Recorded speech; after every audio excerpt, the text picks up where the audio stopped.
सभी दोस्तों को मेरा प्यार भरा नमस्कार। मेरा नाम है सत्येंद्र कुमार, कहानियाँ सुनाता हूँ। तो दोस्तों आ जाइए, कहानी शुरू करते हैं। वृद्ध महिला।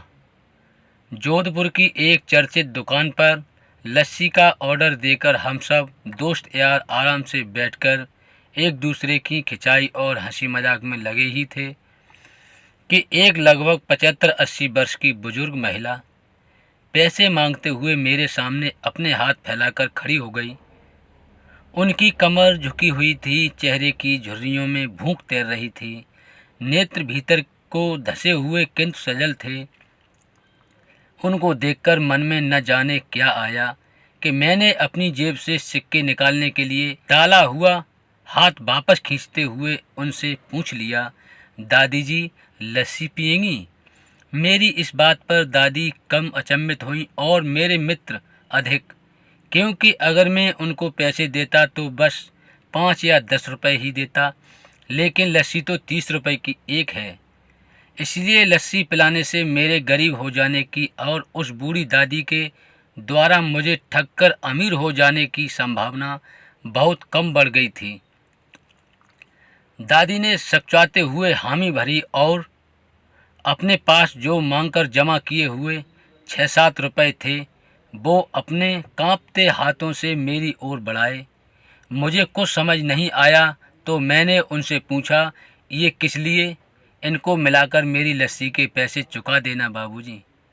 भावुक तो मैं उनको देखकर ही हो गया था, रही बची कसर उनकी इस बात ने पूरी कर दी। एकाएक मेरी आंखें छलछला आईं और भरभराए हुए गले से मैंने दुकान वाले से एक लस्सी बढ़ाने को कहा। उसने अपने पैसे वापस मुट्ठी में बंद कर लिए और पास ही जमीन पर बैठ गई। अब मुझे अपनी लाचारी का अनुभव हुआ, क्योंकि मैं वहाँ पर मौजूद दुकानदार, अपने दोस्तों और कई अन्य ग्राहकों की वजह से उनको कुर्सी पर बैठने के लिए नहीं कह सका। डर था कि कहीं कोई टोक ना दे, कहीं किसी को एक भीख मांगने वाली बूढ़ी महिला के उनके बराबर में बैठाए जाने पर आपत्ति न हो जाए। लेकिन वो कुर्सी जिस पर मैं बैठा था मुझे काट रही थी। लस्सी कुल्हड़ों में भरकर हम सब मित्रों और बूढ़ी दादी के हाथों में आते ही मैं अपना कुल्हड़ पकड़कर दादी के पास ही जमीन पर बैठ गया, क्योंकि ऐसा करने के लिए तो मैं स्वतंत्र था, इससे किसी को आपत्ति नहीं हो सकती थी। हाँ, मेरे दोस्तों ने मुझे एक पल को घूरा, लेकिन वो कुछ कहते उससे पहले ही दुकान के मालिक ने आगे बढ़कर दादी को उठाकर कुर्सी पर बैठा दिया और मेरी ओर मुस्कुराते हुए हाथ जोड़कर कहा, ऊपर बैठ जाइए साहब, मेरे यहाँ ग्राहक तो बहुत आते हैं, किंतु इंसान कभी कभार ही आता है। अब सबके हाथों में लस्सी के कुल्हड़ और होठों पर सहज मुस्कुराहट थी।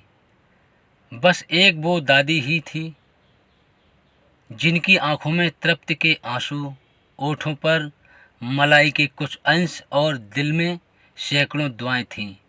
न जाने क्यों जब कभी हमें 10-20 रुपए किसी भूखे गरीब को देने या उस पर खर्च करने होते हैं तो वो हमें बहुत ज़्यादा लगते हैं, लेकिन सोचिए कि क्या वो चंद रुपए किसी के मन को तृप्त करने से अधिक कीमती हैं? जब कभी अवसर मिले ऐसे दयापूर्ण और करुणामय काम करते रहें, भले ही कोई आपका साथ दे या ना दे।